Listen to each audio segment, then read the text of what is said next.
గురూజీ 72 గంటల్లోనే ఫోన్ లోనే అద్భుతమైన జ్యోతిష్య పరిష్కారం చూపిస్తారు. నమ్మండి నమ్మకపోండి, ఇది నిజం. శ్మశాన కాళి రుద్ర చౌడీదేవి ఆరాధకులు నంబర్ 1 వశీకరణ స్పెషలిస్ట్ గురూజీ. మనిషి పుట్టుక నుండి చనిపోయే వరకు వచ్చే అన్ని క్లిష్టమైన సమస్యలకు పరిష్కారం ఇక్కడ లభిస్తుంది. విద్య, ఉద్యోగం, వ్యవహారం, స్త్రీ ప్రేమ, పెళ్లి, సంతానం, స్త్రీ పురుష వశీకరణం, భూవశం, భార్యాభర్తల కలహాలు, కోర్టు సమస్యలు, విడాకుల సమస్యలు, చేతబడి, అప్పుల బాధ, ఇంకా మీకు ఎలాంటి సమస్యలు ఉన్నా 72 గంటల్లోనే శాశ్వత పరిష్కారం చేయబడి. గురు బ్రహ్మ గురుర్విష్ణు గురుర్దేవో మహేశ్వర గురు సాక్షాత్ పరబ్రహ్మ తస్మై శ్రీ గురువే నమః. జ్యోతిషాభిమానులందరికీ నమస్కారం. శ్రీ పరాభవ నామ సంవత్సరం ఉగాది పండుగ శుభాకాంక్షలతో 2026 మార్చి నెల 19వ తారీఖు గురువారం రోజు మనకు తెలుగు సంవత్సరం ప్రారంభమవుతోంది. ఈ తెలుగు సంవత్సరాలు 60 సంవత్సరాలు మనకున్నాయి. ఈ 60 సంవత్సరాలకి కూడా తెలుగు 60 పేర్లు పెట్టడం జరిగింది. ప్రభవ నుంచి అక్షయ వరకు 60 పేర్లు మనకు ఈ తెలుగు సంవత్సరాలకు ఉన్నాయి. ఈ 2026 మార్చి 19వ తారీఖు గురువారం రోజు వస్తున్నటువంటి ఈ తెలుగు సంవత్సరానికి, ఈ ఉగాది పండుగకు శ్రీ పరాభవ నామ సంవత్సరం అని పేరు పెట్టడం జరిగింది. ఈ 60 సంవత్సరాలలో ఈ పరాభవ నామ సంవత్సరం 40వ సంఖ్య.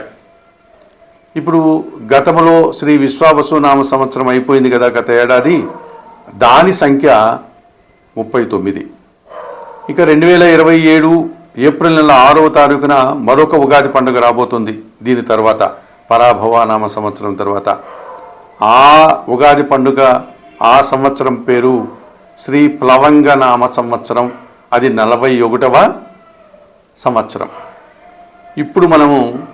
ఇప్పుడు వస్తున్నటువంటి ఈ మార్చి 19వ తారీఖు వస్తున్నటువంటి ఈ ఉగాది పండుగ, ఈ తెలుగు సంవత్సరం పేరు శ్రీ పరాభవ నామ సంవత్సరం.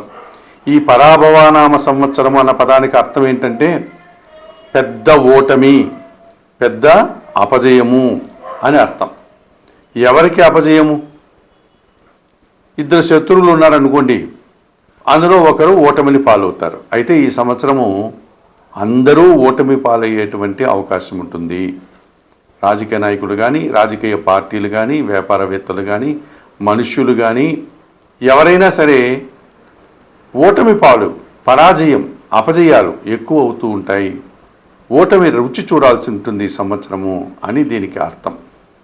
అయితే మన పెద్దవాళ్ళు కేవలం అటువంటి సాధారణమైనటువంటి అర్థంతో ఈ పరాభవ నామ సంవత్సరాన్ని ఆ పేరు పెట్టలేదు. మనలో ఉన్నటువంటి అంతఃశత్రువులు ఏవైతే ఉన్నాయో, కామ, క్రోధ, మోహ, మద, లోభ, మదమాశ్చర్యాలు అనేటువంటివి ఏవైతే ఉన్నాయో, ఈ 6 అరిషడ్ వర్గాలను, ఈ అంతఃశత్రువులైనటువంటి ఈ కామము, మోహము, మదము, అసూయ, క్రోధము, ద్వేషము, ఇవి ఏవైతే ఉన్నాయో వీటిని ఓడించాలి. వాటికి ఓటమి పాలు. అంటే మనిషి నిగర్విగా, నిజాయితీగా, మంచి మనిషిగా ఎదగాలి. ఈ చెడు ఓటమి పాలు కావాలి. ఈ చెడు లక్షణాలను మనం ఓడించాలి అన్నటువంటి ఒక సదుద్దేశంతో, ఒక పరమార్థాన్ని ఈ పండగ పేరుగా, ఈ సంవత్సరం పేరుగా మన పెద్దలు చెప్పడం జరిగింది. ఈ సంవత్సరం మనకు నవగ్రహాలలో దేవగురువు అయినటువంటి బృహస్పతి గురువు జూన్ నెల 2వ తారీఖు వరకు మిథున రాశిలో ఉండి, జూన్ నెల 2వ తారీఖున ఉదయం పూట 6 గంటలకంతా ఆయన కర్కాటక రాశిలోనికి ప్రవేశిస్తాడు. సో గురువు మిథున రాశి నుంచి కర్కాటక రాశిలోనికి ప్రవేశిస్తాడు. ఆ తర్వాత ఆయన కర్కాటక రాశిలోనే ఈ రాబోయే తెలుగు సంవత్సరం 2027 ఏప్రిల్ 6 వరకు ఆయన కర్కాటక రాశిలో సంచరిస్తాడు. నవంబరు, డిసెంబర్ మాసాల్లో ఆయన ముందుకు వెళ్ళి మళ్ళీ తిరిగి కర్కాటక రాశిలోనికి వస్తాడు. ఒక 2 నెలల కాలంలో ఇలాంటి చిన్న మార్పు జరుగుతుంది.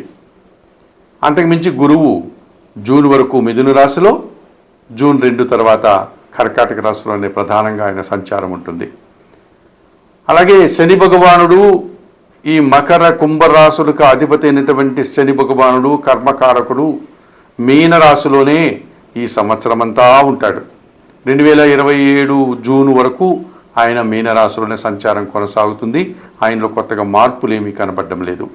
ఇక కుంభరాశిలో ఉన్నటువంటి రాహువు, అలాగే సింహరాశిలో ఉన్నటువంటి కేతువు ఈ నూతన తెలుగు సంవత్సరం పరాభవనామ సంవత్సరంలో 2026 డిసెంబర్ 5 వరకు కుంభరాశిలో ఉన్నటువంటి ఈ రాహువు కుంభరాశిలో డిసెంబర్ 5 వరకు ఉండి డిసెంబర్ 5 తర్వాత ఆయన మకర రాశిలోనికి తిరోగమనం, ఆయన వెనుకకు ప్రయాణం చేస్తాడు.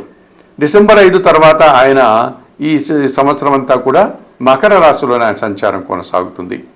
అలాగే సింహరాశిలో ఉన్నటువంటి కేతువు ఈ 2026 డిసెంబర్ 5వ తారీఖు వరకు సింహరాశిలో ఉండి ఆ తర్వాత ఆయన డిసెంబర్ 5 నుంచి కర్కాటక రాశిలోనికి ప్రయాణం చేస్తాడు.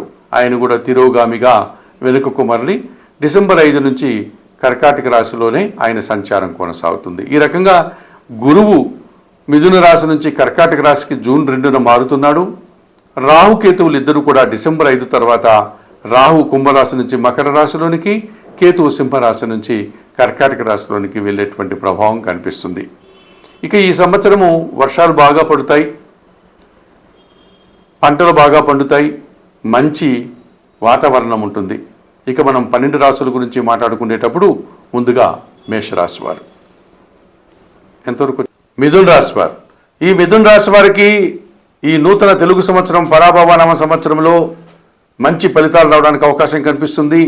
సహజంగా మనం మిథున రాశి గురించి మాట్లాడుకునేటప్పుడు మృగశిర నక్షత్రం 3, 4, 2 పాదాల వారు, ఆరుద్ర నక్షత్రం 1, 2, 3, 4 పాదాల వారు, పునర్వసు నక్షత్రం 1, 2, 3 పాదాల వారు, అనగా మొత్తం 9 నక్షత్ర పాదాల వారిని మనం మిథున రాశి వారిగా చెప్పుకుంటూ ఉంటాం. ఈ మిథున రాశి వారికి పరాభవనామ సంవత్సరంలో ఆదాయం 8, వ్యయం 11, గౌరవం 1, అవమానం 7గా చెప్పడం జరిగింది. ఈ సంవత్సరం పని ఎక్కువగా ఉంటుంది, పనికి తగినటువంటి ఫలితాన్ని కూడా అందుకుంటారు. ఈ పని ద్వారా ప్రయాణాలు కానీ శ్రమ కానీ మీరు ఎదుర్కొనే పరిస్థితి కనిపిస్తుంది. ఈ మిథున రాశి వారికి సప్తమ దశమాధిపతి అయినటువంటి గురువు ఈ సంవత్సరం అంతా కూడా అనుకూలంగా సంచరిస్తున్నాడు. ఈ మిథున రాశి వారికి మిథున రాశిలో జన్మరాశిలో జూన్ 2వ తారీఖు వరకు కూడా ఈ గురువు సంచారం ఉంటుంది. జూన్ 2 తర్వాత ద్వితీయ భావం అయినటువంటి కర్కాటక రాశిలోనికి గురువు మరింతగా మంచి ఫలితాలను ఇస్తాడు. అనగా జన్మరాశిలో జూన్ వరకు అనుకూలంగా ఉన్నాడు. జూన్ తర్వాత ద్వితీయ భావంలో కర్కాటక రాశిలో మరింతగా గురుబలాన్ని వీరికి సుఫలితాలు, అనగా గురుబలం పెరిగేటువంటి సూచన కనిపిస్తుంది. ఈ రకంగా పెరగడం వల్ల జీవిత భాగస్వామి విషయంలో సానుకూల వాతావరణం ఉంటుంది. వ్యాపార భాగస్వాముల సహకారం బాగుంటుంది. వృత్తి ఉద్యోగ వ్యాపారంలో రాణిస్తారు. విద్యార్థులు మంచి ఫలితాలను అందుకుంటారు. వీళ్ళ మాటకు విలువ పెరుగుతుంది. స్థిరాస్తులు పెంచుకోగలుగుతారు. కుటుంబ సౌఖ్యాన్ని కూడా అందుకుంటారు. ఇక అష్టమ భాగ్యాధిపతి అయినటువంటి శని ఈ సంవత్సరం అంతా దశమంలో మీనరాశిలోనే సంచరించడం వల్ల కర్మకారకుడైనటువంటి శని భగవానుడు దశమ భావంలో కర్మస్థానంలో సంచారం కొనసాగించడం వల్ల వృత్తి ఉద్యోగ వ్యాపారంలో పని ఉంటుంది. పనికి తగిన ఫలితం ఉంటుంది. వ్యవసాయ రంగంలో కూడా మంచి ఫలితాలు అందుకుంటారు రైతులు.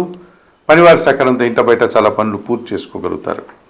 ఇక భాగ్య అష్టమాధిపతి అయినటువంటి రాహు కుంభ మకర రాశుల్లో కాస్త ప్రతికూల ఫలితాలను ఇచ్చేటువంటి పరిస్థితి కనిపిస్తుంది. అనగా ఈయన 9వ భావంలోనూ అనుకూలించడు, 8వ భావంలోనూ అనుకూలించడు. ఈ కారణం చేత దుబారా ఖర్చులు, దుబారా ఆలోచనలు, విదేశీ వ్యవహారాలు ప్రతికూలంగా ఉన్నాయి.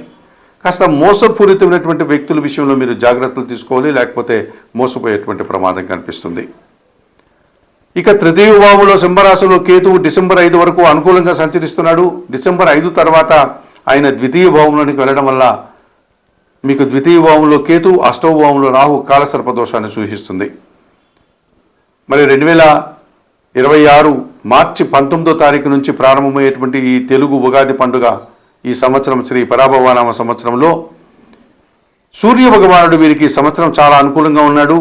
మే 15 నుంచి కూడా ఆయన 2 నెలల పాటు దశమ లాభభావంలో సంచరించడం వల్ల రాజకీయ నాయకులకు మంచి పదవులు వచ్చే అవకాశం ఉంది. వృత్తి ఉద్యోగాల్లో ఉండే వారికి ఆదాయము, అభివృద్ధి కనిపిస్తుంది. అధికారుల అండదండలు కనిపిస్తుంది. ఇక షష్టమ లాభాధిపతినటువంటి కుజుడు జూన్ 20 నుంచి మీన మేషరాశుల్లో సంచరించడం వల్ల 3 నెలల పాటు వీరు భూవాహన లాభాలకు అనుకూలంగా ఉంది. జన సహకారం బాగుంటుంది. వాహన సౌకర్యం కూడా అనుకూలంగా ఉంది. రాహు కేతువులు ప్రతికూలంగా సంచరిస్తున్నాడు కనుక ఈ మిథున రాశి వారు తప్పనిసరిగా శ్రీకాళహస్తీశ్వర ఆలయానికి వెళ్ళి రాహుకేతు పూజలు నిర్వర్తించుకోండి. అలాగే వీరు దశమ శని దోషం ఉంది కనుక తప్పనిసరిగా శనివారం రోజు ఈశ్వరునికి పాలాభిషేకం నిర్వర్తించుకోవడం వల్ల మిథున రాశి వారు మరింతగా మంచి ఫలితాలను పొందగలుగుతారు.